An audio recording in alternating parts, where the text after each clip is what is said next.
Hey, internet friends, cousins, and scoundrels. Welcome back to the channel. And if you're new here, welcome, welcome, welcome.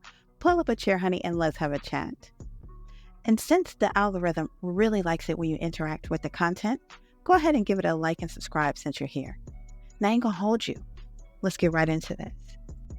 The second half of this season picks up at that tragic ass dinner table. You know, where Dusty hopped up to act like she was going to fight Mel?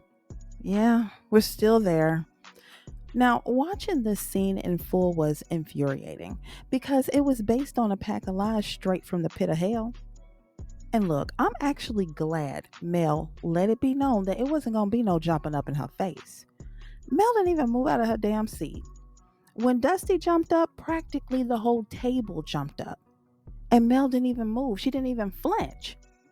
And listen, women like that, with that "ho, I dare you" energy, are not to be fucked with. Trust me. They don't just bark, they bite. And when it's on, it's on. And that's all I'm going to say about that. But this shit was pure chaos, okay? It was a lot of shit going on. And everybody could get it. I don't know if it was the jerk sauce at dinner or too many cocktails, but even Tisha thought that she could square up with Shanita. Now, luckily, Kimmy was able to read the situation accurately and hopped in between them to diffuse the situation because Shanita was about T minus 10 seconds from drop kicking Tisha's ass first class back to Huntsville. And Shanita also clearly assessed that situation too, because she said, hell, Tisha ain't got shit to lose.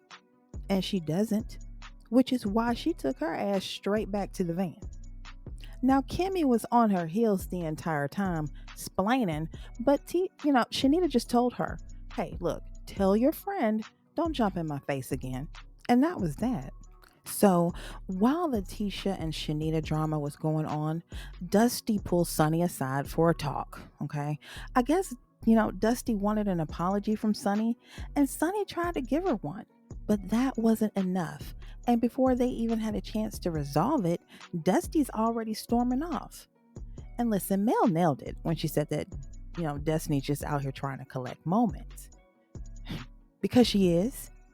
And even Sonny couldn't help but point out the obvious. Dusty's habit of storming off mid-conversation is exactly the reason why she never ties up any loose ends.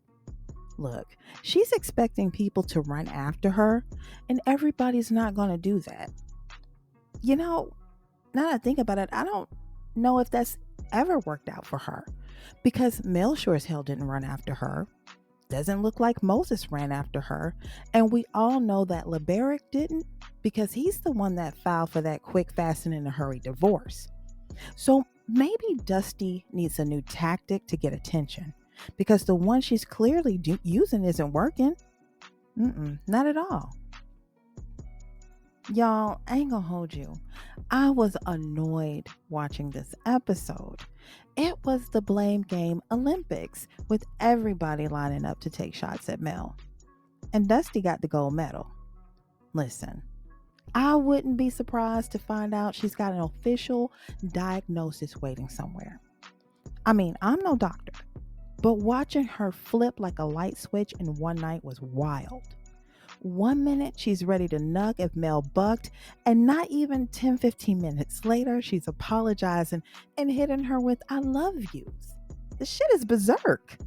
And the craziest part, Dusty wants us to disbelieve our own lying eyes, and apparently ears too. She sat her funky ass down in that confessional and tried to rewrite history and gaslight the audience into believing that her apology to Mel was not for the 40 lies she told over dinner, but for the fact that she had to tell the truth about Mel teaching coleslaw how to respectfully cheat. Bitch, what truth? You said you perceived that's what she was doing. Whole perception isn't reality. Just because you felt something doesn't make it fact. Make this shit make sense. This is crazy time. Why are you so hung up on Mel? You chose your side, and that was Martell. Hell, you even sat at the same table and admitted that you hadn't spoken to Mel in 2 years. So why are you so pressed now?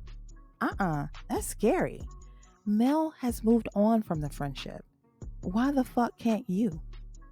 Mm-mm. Anyway, it's the next day, and the ladies had a day of doom buggies and sightseeing lined up. And of course, Kimmy and Tisha are sour as shit because they're having to wait in the van on the first leg.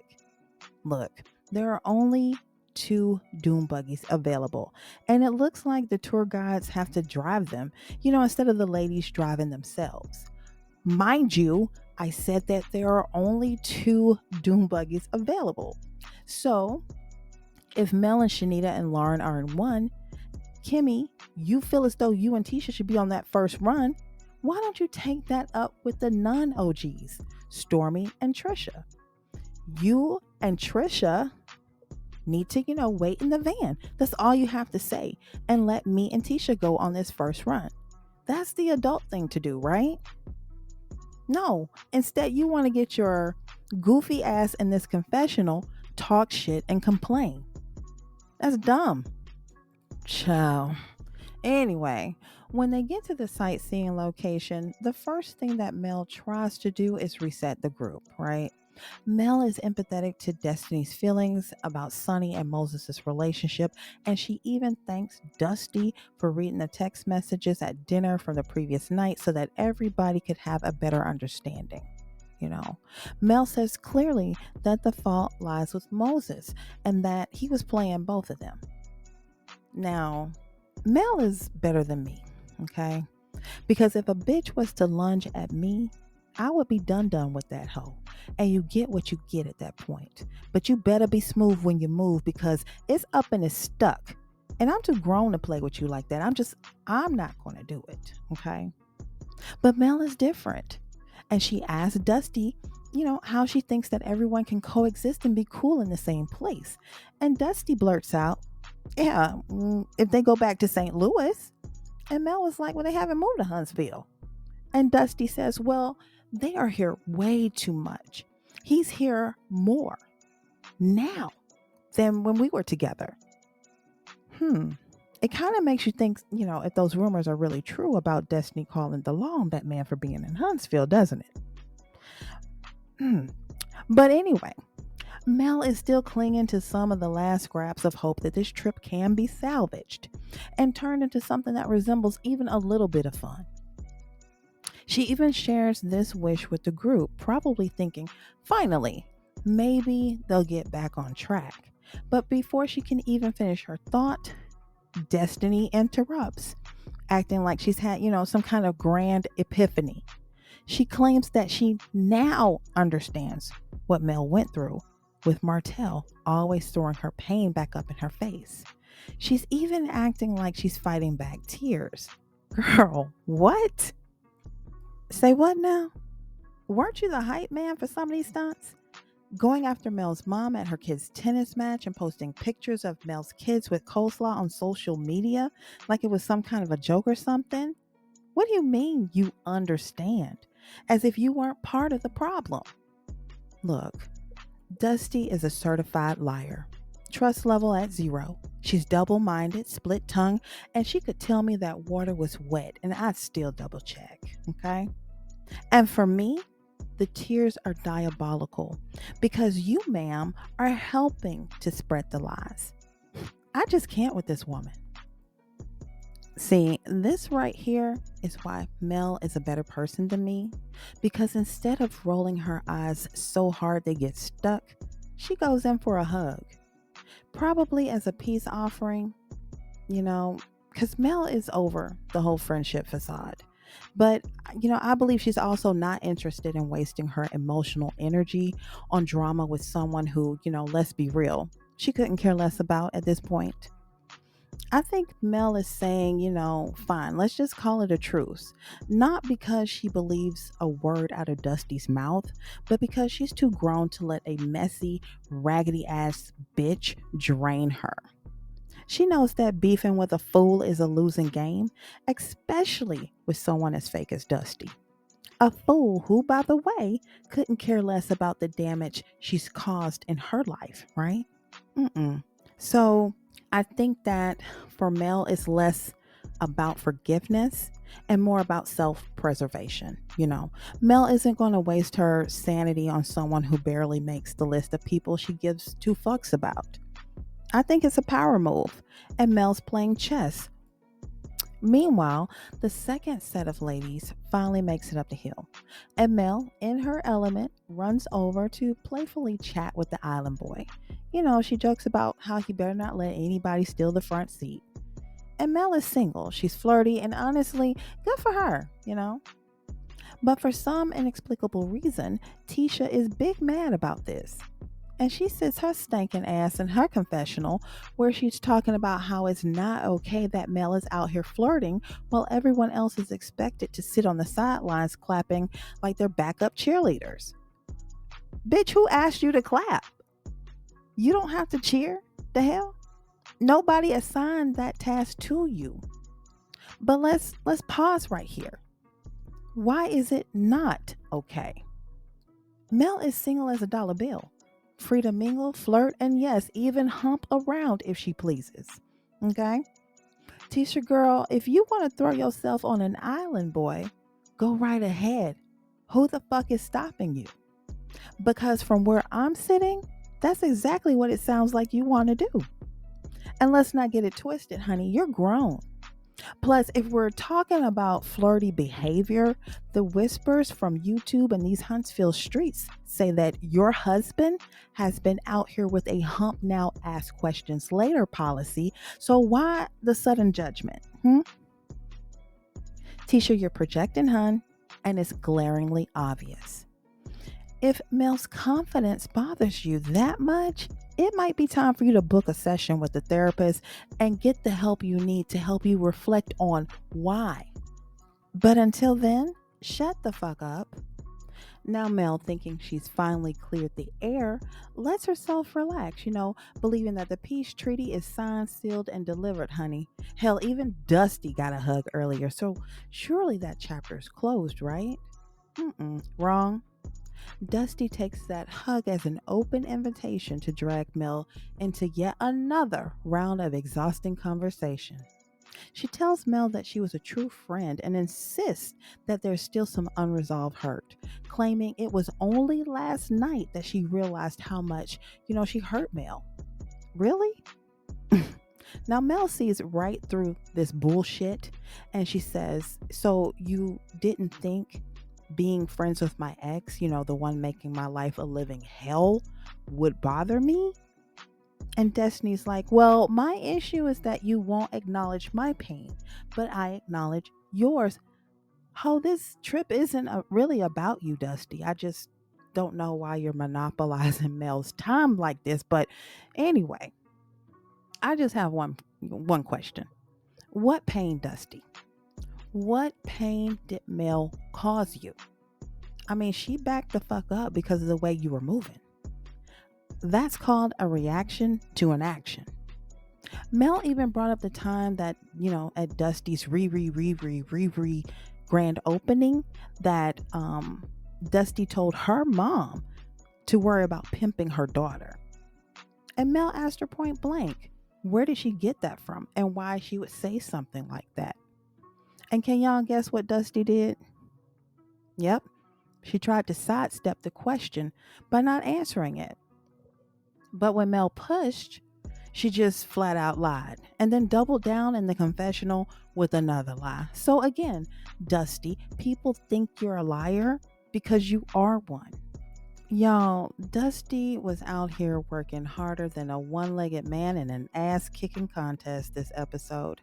I mean, it was painfully obvious that she was determined to dominate every scene, crafting these moments that she knew wouldn't get left on the cutting room floor.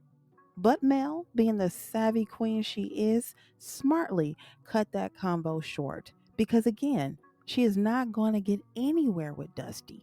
And she kept it very cute, very mindful, and very demure when she cut her off with a "to be continued." ... So they arrive at yet another beautiful location, this time for dinner. And even Shanita must be moved by the view and the ambiance because she offers Tisha an apology. for the confusion she caused with the ops comment from the night before. And Tisha surprisingly matches that energy and responds with her own apology for overreacting. They decide everything is all good between them, and it looks like, dinner might actually kick off on a positive note. Now, Destiny arrives to the table late, and she spots Stormy sitting next to Mel. And instead of sliding into the next open seat, she announces that Stormy is in her seat. And Stormy is like, oh, okay, well, take it, and moves right along.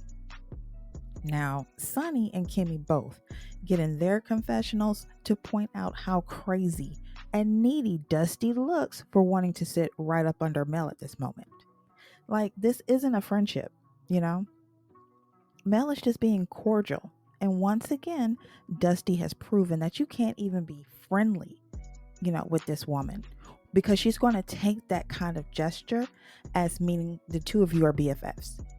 This is weird, cringy, and I can see how, she got the relationship or acquaintanceship with Sonny confused as them being ultra close. So somehow the conversation steers over to, whether guys are needed on the trip. And Kimmy says that she thinks that men are essential on these trips because they help keep the ladies' thoughts straight and resolve issues, getting them back to the fun. And Mel, with all the confidence of a queen who knows her worth, straight up disagrees, right? She asserts that, they don't need the guys to get back on track because they've always managed to do that on their own. And they've proven it, time and time again. It just shows how a strong sisterhood can function, But Kimmy is clearly male identified. And for some reason, her brain translates what Mel said into something it was never meant to be. That Mel just doesn't like traveling with men. That's not what she said. Mel didn't say that men weren't wanted. She simply said that men weren't required, you freaking weirdo. And then Sonny decides to publicly apologize again to Dusty. Now, I don't know how many apologies Dusty is going to need, but honestly, I hope this is the last one because it's tiresome. Sonny, you are the wife. And it is what it is at this point. Right, wrong, or indifferent, okay? Just like Slaw is the baby mama, okay? And it is what it is at this point. Right, wrong, or indifferent. Now, the reason why people don't like Slaw is because she won't sit in her position. Okay, you the baby mama. Sit in that position and focus on your child. And if your goal is to get Martell to marry you, then come up with ideas to make him focus his attention on you, right? Instead, Slaw sits around and pokes, provokes, and stirs up 20 tons of bullshit with Martell's ex-wife. This is why she constantly gets backlash. Simple as that. Now, Sonny, you are the wife. So I'm going to need you to sit in that position, okay? You've given Dusty more than her fair share of attention when it comes to this matter. And at this point, she's going to have to eat the difference, okay? You can't continue to worry about her losses. And look, I don't agree with how the marriage came about, but it's still a marriage. Hell, it's official. Now it's Nell's turn to grab some of the spotlight. And here we go. The grand scheme to pin everything on the mellometers finally comes full circle. Out of nowhere, Nell decides to bring this topic up.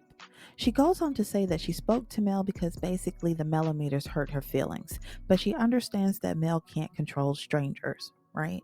She even admits that she's already had this conversation with Mel before this trip, and nothing has happened since they've been on the trip, right?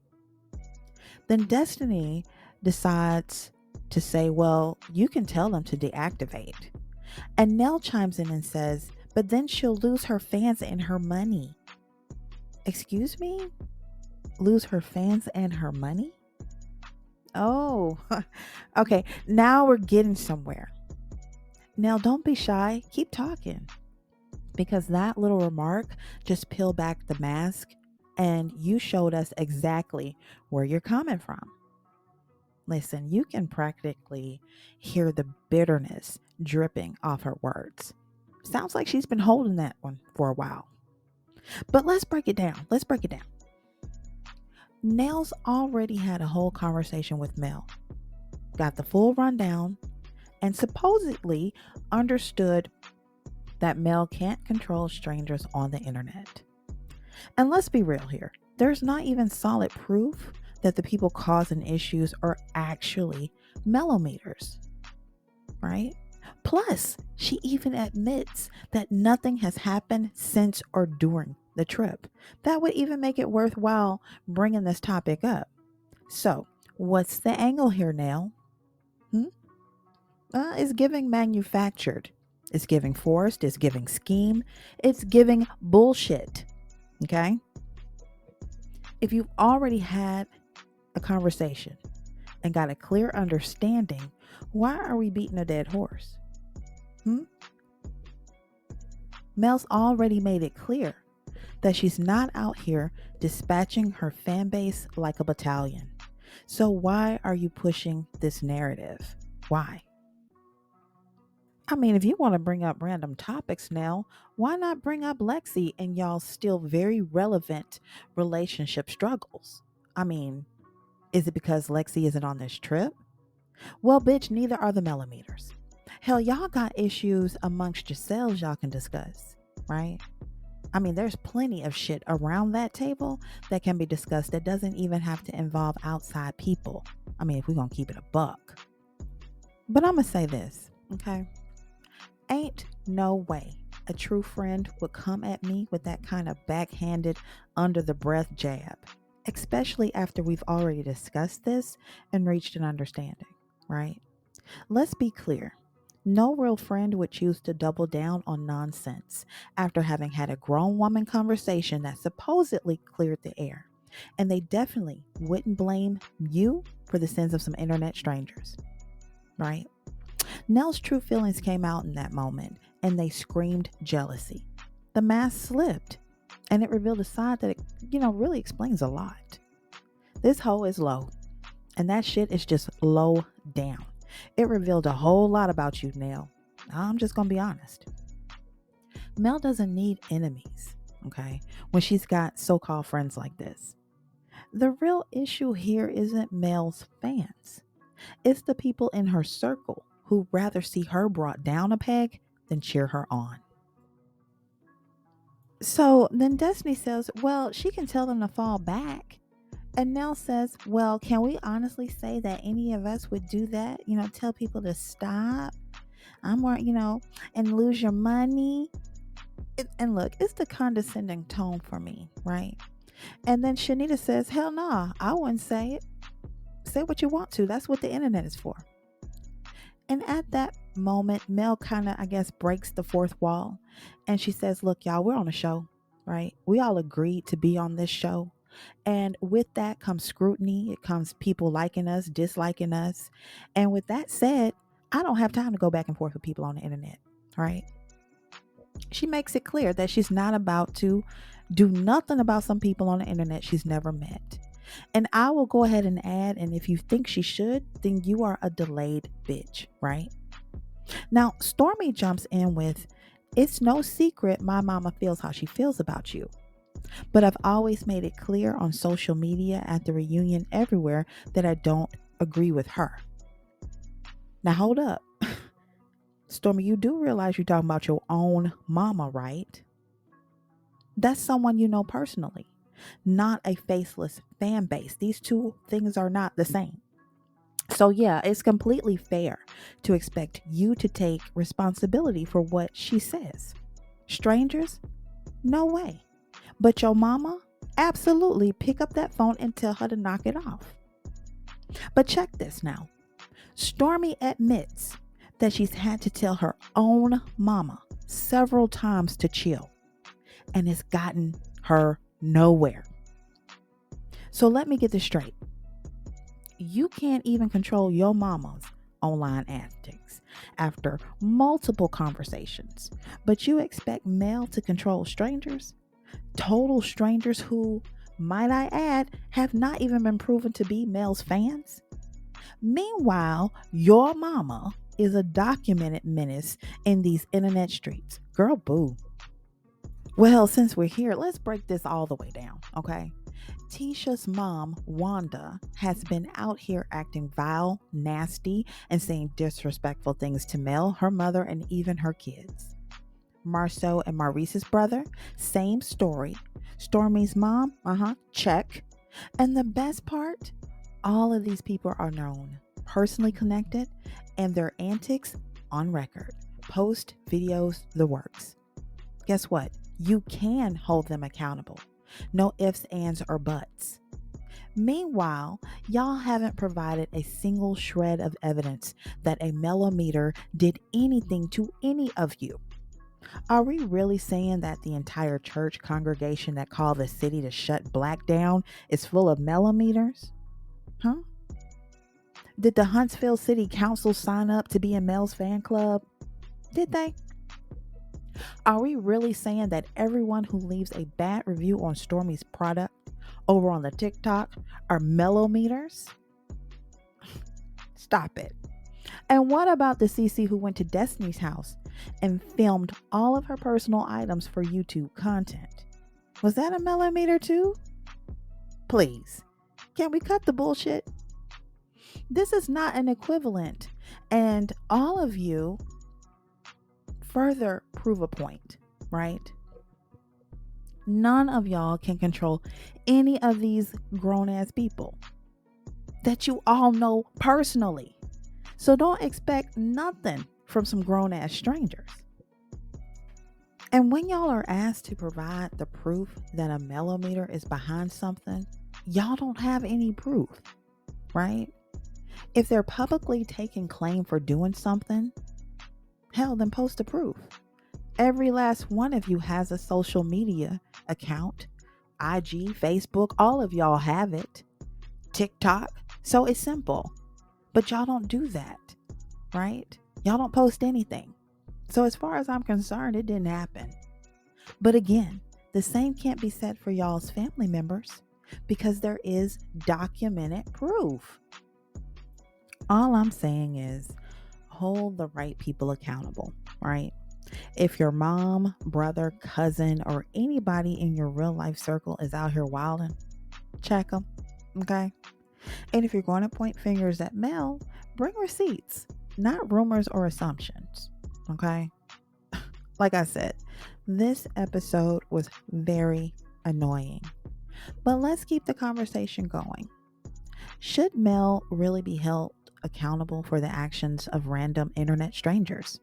Look, I'm not going to call them mellometers or fans because honestly, I can't say that's true. It hasn't been proven. And if we're saying Mel should take responsibility for people she doesn't know, then what kind of accountability should Stormy, Tisha, and the Scott brothers face for their documented vile behavior of their own family members, right? Even though they are grown adults. What kind of accountability is to be doled out there? Anyway, hop down in the comments and let me know what you think. Again, thank you for watching. Don't forget to like and subscribe. And until next time, bet you know now.